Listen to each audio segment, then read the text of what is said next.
chalut, c'est comme une grande épuisette, on la remorque derrière le navire pendant plusieurs heures sans avoir connaissance de ce qui rentre en temps réel dans le chalut, à savoir est-ce que c'est des espèces qui sont ciblées par le pêcheur ou non ciblées.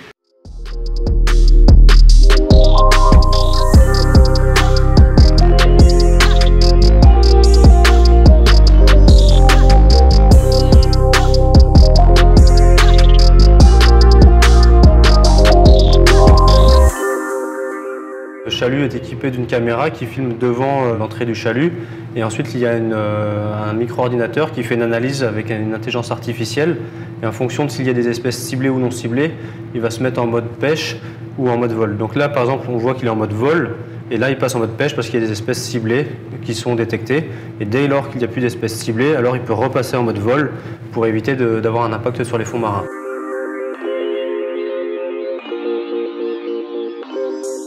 Et c'est ce qu'on voit à l'écran, là, c'est des images qu'on a fait en mer pour essayer d'identifier et de classer des espèces pélagiques. Donc là, on peut voir, par exemple, en bleu, ce sont tous les chinchards qui sont vus à l'image par l'intelligence artificielle. S'il y a des espèces non ciblées comme le chinchard en trop forte abondance, le pêcheur pourrait être informé en temps réel et activer des dispositifs d'échappement dans le chalut. Le projet est intéressant parce qu'on sait à tout moment ce qui rentre dans le filet.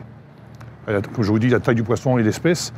Et si l'espèce ne nous intéresse pas, une espèce, n'importe quelle espèce, hein, du chinchard ou d'une espèce qui n'est pas due à un manque de quotas, due à un manque de marché, on peut ouvrir ou fermer la trappe.